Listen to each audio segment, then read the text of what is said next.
Howdy folks, and welcome back to another video. I know I said that I was working on a commentary video, and trust me, I still am working on that. It's a whole video about Animal Jam 2 and some stuff about Animal Jam Classic.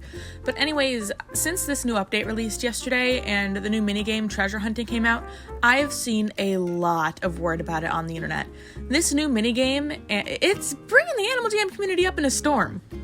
Of course, this is because this minigame is a lot more complicated than a lot of Animal Jam minigames are, and the majority of Animal Jam's player base are children, so presenting children with a bunch of numbers on a chart is automatically going to freak them out. Who put math in my Animal Jam? Just deep breaths, alright?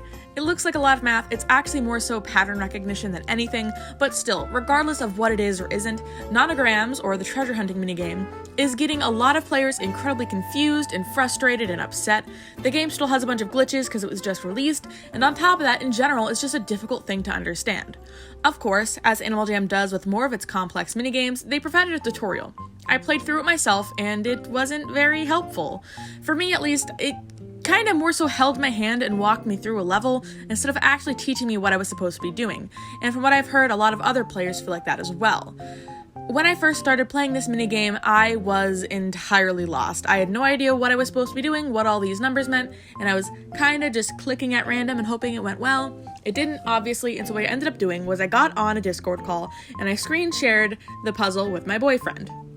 If you didn't know, my boyfriend is a massive nerd, and he pretty much just looked at it for 3 seconds and was immediately like, oh, yeah, I know what that is. And so we spent the next hour and a half or so with him walking me through it and slowly teaching me how to do it. Obviously, you'll see in the background footage here that I messed up a few times during my playthroughs. I'm not a genius at it, I'm not an expert, but I would say that I understand what I'm doing and how I'm supposed to be doing it. Most of my mistakes are more so me having a stupid moment, as I tend to do, than not knowing what I'm doing. And since I've heard a lot of people asking about it and a lot of people incredibly confused, I decided I would make a video tutorial on pretty much what you're supposed to be doing, how it works, and then showing some of the strategies that I do in order to win. To make things a little easier to understand, I'll be presenting you with some real-life hand, paper, and markers to show you visually how it's done and the thought process that I go through when solving it to make it a little more visually interesting and so that people who can't just understand immediately by me talking can see it and understand what's going on. That being said, cut to real-life KijiCon. Now what I've done here, and I apologize if the mic quality is any different, is I printed out a piece of paper that has a little nonogram chart on it, and I just filled it out with numbers that I got automatically from the Animal Jam game. That being said, I'm going to walk you through how this works. For starters, let's talk about all the numbers here. What do these numbers mean? So each individual number represents a number that will be somewhere on here. For example, this 1 means that the first number you'll have to deal with is a single space of 1, the 2 is a group of 2. So each individual number represents a group on the chart, a group that you'll be trying to clear out. So in this specific example, that means that there's somewhere here there's a 1, a group of 1, for example, and somewhere here there's going to be a group of 2, which means 2 blocks right next to each other that you need to rip out. The thing is, when doing this, every single time, you want to make sure that between the two different groups you're putting down, there's at least one space. Because if I fill in this space, all of a sudden you don't have a group of 1 and a group of 2, instead you have a group of 4. It's also worth mentioning that within these groups of numbers you'll find in the top and bottom of the screen that the number that comes first is the first one you'll see. So for example, using the 1 and 2 again, somewhere on here you'll find the answer is 1, and then you'll find whatever amount of spaces are in between before you find a 2 again. What the spaces in between the two groups doesn't matter. For example, if this were a 10 by 10 and it was still just 1 and 2, I could do a 1, then maybe 5 later it's a 2, but there just needs to be at least one space in between the two groups of numbers. The catch comes when filling this out though, is because maybe while there is a 1 and 2 here, I need to be careful where I put it. Because for example, if I put the group of 2 right here, and there's a 1 here where there shouldn't be one on this column, then that would mean that there's a block here that there shouldn't be, and therefore it would be wrong. Let me explain, I'll put it into practice so you can understand. Usually, I would want to start out with by finding a number that completely fills out the chart or reasonably makes it full. For example, you see it's a 5 by 5, so there's a 5 here, so automatically this entire column gets filled because it's a 5.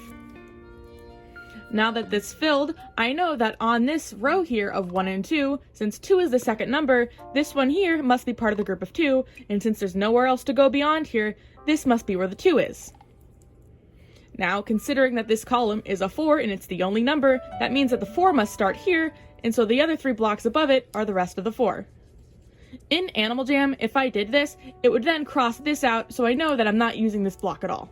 That does it automatically, but since I'm using a marker on some paper, it's not going to do it for me.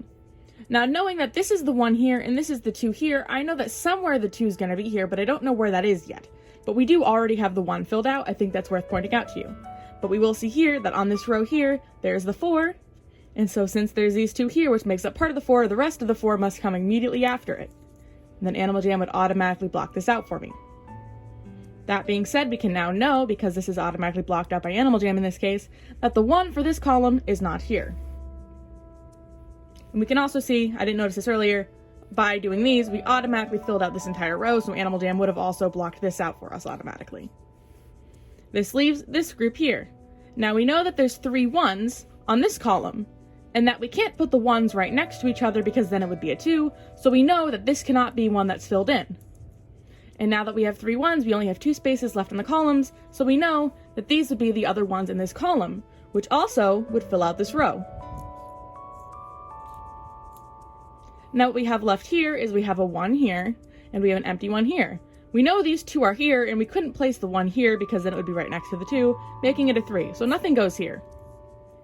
Which would mean that the extra 1 would have to go here. And since there's only 1 in this column, it won't be this. Which leaves us with this, the 2s and the 1. That might sound like a lot, but I will break it down. Here, I've got an even larger nonogram sheet. From the website that I printed out on, it was split into quadrants, and since this didn't have an even amount, it has that big thick line there, but you could just ignore that, pretend that's not there. What is worth mentioning though is I'm going to show you in a little easier terms what I mean by there needing to be a space between everything. An easy way to count it out at the beginning, if you want to make sure that everything will fit and find a place to start, is see if you completely fill the row. For example, here you have 2, 1, 2.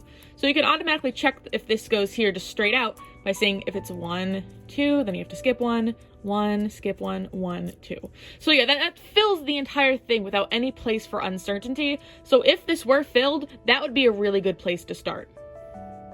However, if you run across something like this, 1, 1, 1, that's not a good place to start because if you just do 1, space, 1, space, 1, there's these 2 spaces on the side, which means for all we know, this 1 could actually be over here, and this 1 could be here, and it could be all out of order. So a good spot to start is when you are 100% sure that it goes here without any room for error, like this one does, because the 2 comes first, it has to go here. If we move it forward 1, then this would be too close to it. Now for another example, I pulled up another more complicated one. On Animal Jam, I'm pretty sure this one is considered a hard. Now, to find a good spot to start, let's see somewhere where it undoubtedly fills up the entire page without any room for error.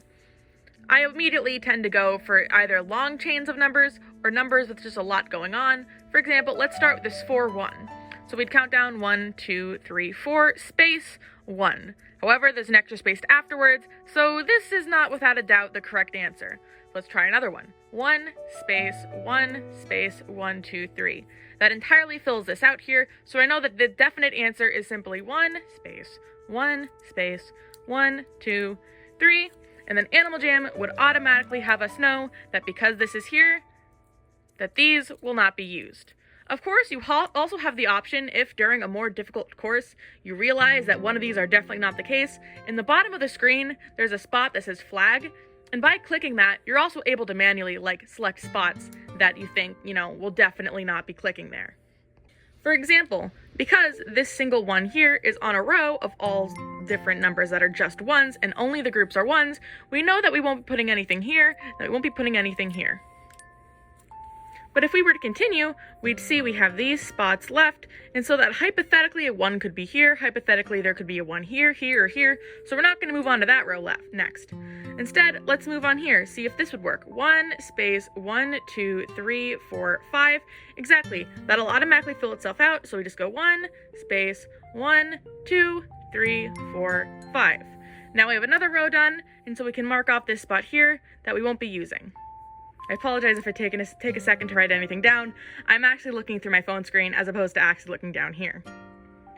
Now, something that I like to do, and this is a personal thing that I do, especially if I'm getting stuck, I wouldn't 100% recommend this, is if we see we have a dot here for the 6, I'd kind of count out, see where this could go. Can it go 1, 2, 3, 4? No, it can't continue this way. Can't continue it this way, which means that it would have to start on either end. 1, 2, 3, 4, 5, 6, but it would leave one dot. But since I know that the only empty space would be on either side, I can definitely fill out this. Since the only spot that I know that there would be left over is that there'd be the extra one for the 6 here or the extra one for the 6 here. I don't know which one that is yet, so I am just going to leave it here. Something else we can note is that up here we already filled out this dot, and since it's a 4 and a 1, and we can't fit the 4 down here without putting the 1 because the 1 is the second number, this must be the 1 of this column. So we know for sure that there isn't going to be anything placed here or here. Continuing on, we can look at the top row here where we have 1 filled out. It's a 1 and a 5, so let's check. 1 space 1, 2, 3, 4, 5. Yep, that's gonna fill out. So we could do 1 space 1, 2, 3, 4, 5.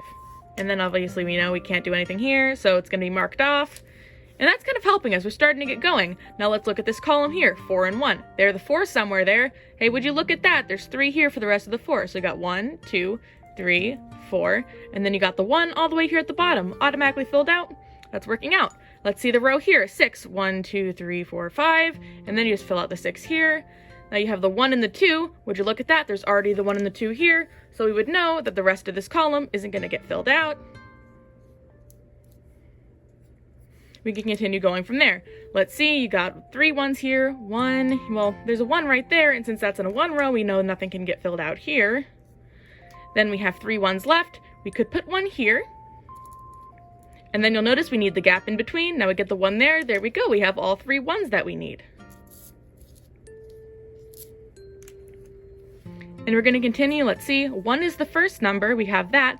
And we'll notice that 4 is what we have left. We already have 1, 2.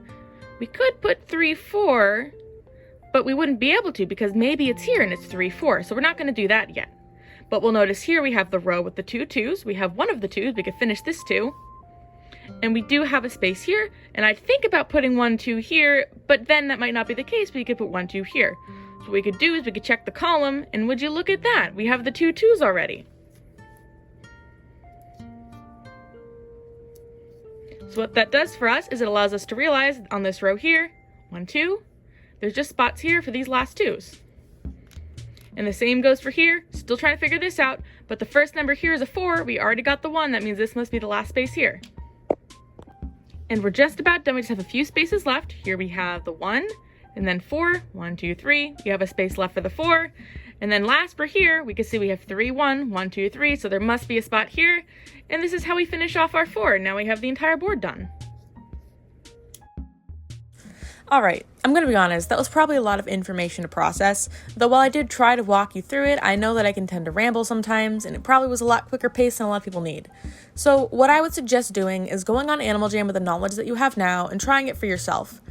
In this minigame, you get 5 plays a day where you get to play it on like the actual mode, which allows you to get prizes like in-game den items or clothing items, or sometimes if you're really lucky on the hard and expert mode, blueprints. But there's also a practice mode. So if you don't want to waste your 5 daily plays, go in the practice mode and try some out. Just use the information that I gave you about the groups of numbers with the spaces in between, along with, me explaining some of my own little strategies when doing it, and do your best and just try some. Start out with the easy mode. Once you have the easy mode mastered, move on to the medium, etc., etc.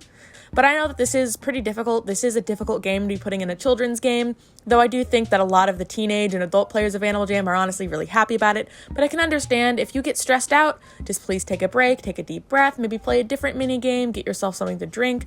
Don't stress yourself out too much over a video game.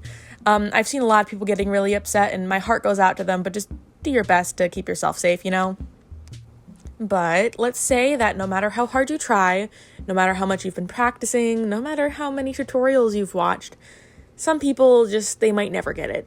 I know with me, it's kind of like that with math, and while this is kind of mathy, kind of puzzly, I can understand this, but there's some math that no matter how much I study, I'll never get it.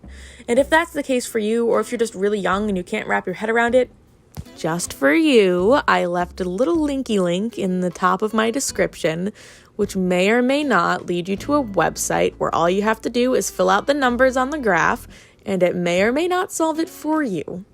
Do with that information as you will. Psst, don't tell Animal Jam I told you. That being said, despite the rambly nature of my tutorials, I do hope that you enjoyed the video, and I do hope that in some way I may have helped you, or at the very least may have helped you understand the fundamentals of, the numbers with spaces in between and the looking for patterns. I hope you're able to enjoy this game. I know that, I have been addicted to this game since it came out. I did struggle for an hour and a half with my boyfriend on the line, but I ended up getting a hang of it, and I am absolutely loving it. I hope you guys can have the chance to love it too. I also hope that you're looking forward to my Animal Jam Classic commentary video coming up soon. Thank you guys for watching, and take care. See you guys next time.